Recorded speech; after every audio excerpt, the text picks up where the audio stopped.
조갑제 TV 시청자 여러분 안녕하십니까. 2021년 11월 11일 저녁 8시 31분입니다. 윤석열 후보가 후보로서 확정된 이후 지난 5일 이후 실시된 여론조사의 공통점이 있습니다. 그것은 홍준표를 지지했던 사람들이 거의 대부분이 윤석열 지지 쪽으로 옮겼다는 사실입니다.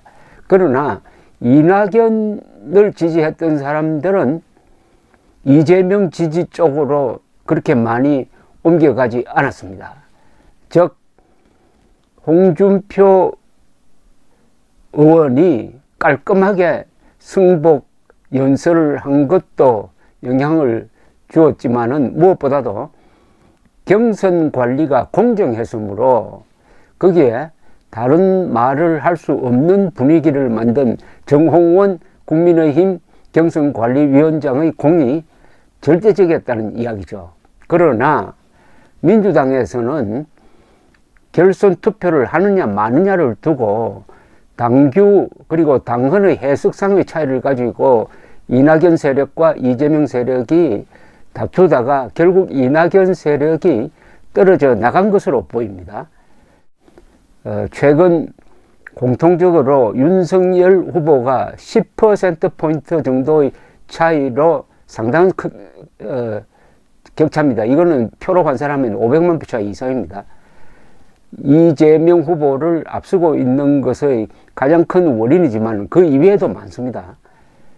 우선 여론조사 업체인 한국갤럽이 머니투데이의 의뢰로 지난 8일에서 9일 사이 전국 성인 1,008명을 대상으로 조사한 결과를 소개를 해드리겠습니다. 먼저 오자가상 대결인데요. 41.7%가 윤석열을 지지한다고 했습니다. 이재명 지지는 32.4%입니다. 그 격차는 9.3%포인트로 오차 범위를 넘었습니다. 확실한 지지입니다. 안철수 국민의당 후보 6.3, 심상정 정의당 후보 4.5, 김동연 전 부총리 1%, 이런 순입니다. 아직 결정 안 한 사람이 약 14%입니다. 내년 3월 대선에서 정권 유지를 원한다는 응답은 30.9%, 31%인데 정권 교체를 원한다는 응답이 56.6%나 됩니다. 무려 약 25% 이상의 격차로서 정권 교체론이 압도적입니다. 57대 31이군요. 26%포인트입니다. 점점 시간이 갈수록 윤석열 후보 쪽에 가속도가 붙어가지고 비율에 비슷해질 가능성이 있습니다. 즉 57대 31, 57대 31.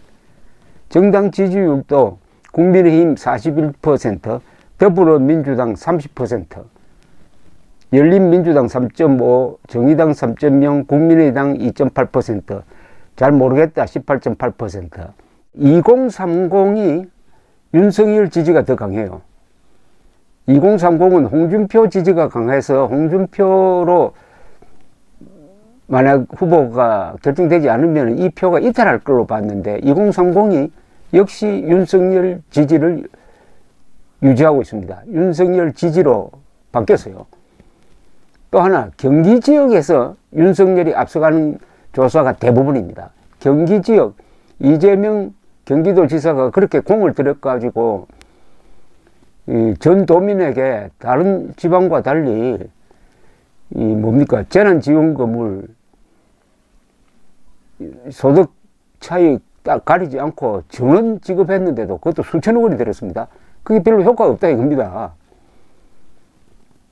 여기에다가 5대 지표가 있습니다. 첫째, 윤석열 지지가 이재명을 압도하고 있습니다. 두 번째, 문재인 부정평가가 근 60%에 달하고 있습니다.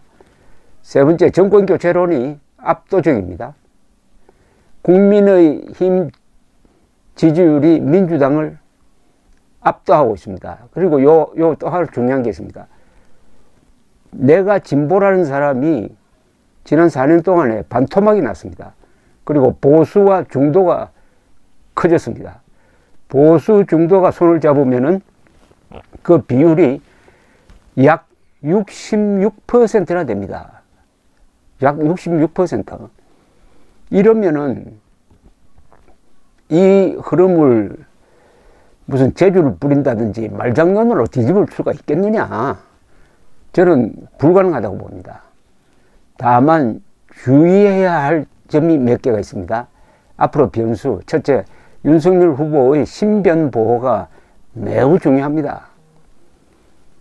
대체 불가능한 사람입니다. 그리고 남북 관계에서 또 무슨 장난을 할 가능성 있습니다. 그리고 대장동 수사가 어떻게 끝나느냐, 어떻게 진행되느냐, 특검이 도입되느냐의 여부입니다.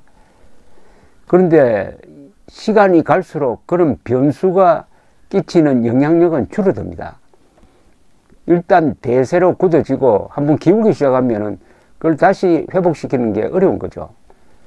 어떤 선박도 30도 이상 기울어 버리면은 복원이 불가능합니다. 비행기도 마찬가지입니다. 전투기는 다르지만 여객기도 한 30도 정도 기울어 버리면은 실속할 때는 아무리 조종관을 당겨서 기술을 높이려고 해도 되지가 않습니다. 그 지금 전환점을 지금 지나고 있는 것으로 보입니다. 그러니까 앞으로 한 달 사이에 결국 3월 9일 선거는 그때 결정이 될 겁니다. 3월 9일 선거는 3월 9일 결정되는 게 아니죠. 지금까지 축적된 이 관성이 결국은 3월 9일을 결과를 만들어내는 거죠. 3월 9일에서 제일 중요한 감정은 분노 투표일 것입니다. 국민이 분노해가지고 여기서 자신감까지 붙어버리면은 투표율이 높아집니다. 투표율이 높아지면서 투표장으로 몰려갈 때 아무도 그건 막을 수 없습니다. 온 국민이 일치된 생각으로 들고 일어날 때 그것을 막을 수 있는 권력도 없고 그것을 막을 수 있는 선동도 없습니다. 그때는 안 먹힙니다. 3.1 운동과 같은 전 국민적 권리기가 내년 3월 9일에 일어날 것 같은 예감이 벌써 듭니다. 그래서 저는 내년 3월 9일 대통령 선거에서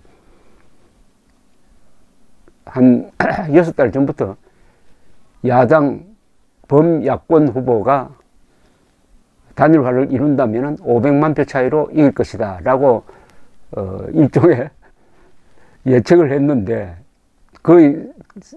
그때 생각이 저는 변함이 없고 그것보다 오히려 더 표 차이가 많지 않을까 하는 그런 생각이 듭니다. 그러나 그렇다고 해가지고 안이하게 하면 안 되죠.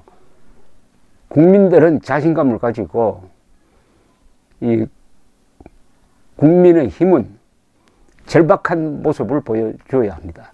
국민의 힘의 절박한 모습과 국민들의 분노와 자신감 이게 합쳐질 때 내년 3월 9일은 역사의 쓰레기를 대청소하는 한국 역사의 기념할 만한 날이 될 것이라고 생각합니다. 감사합니다.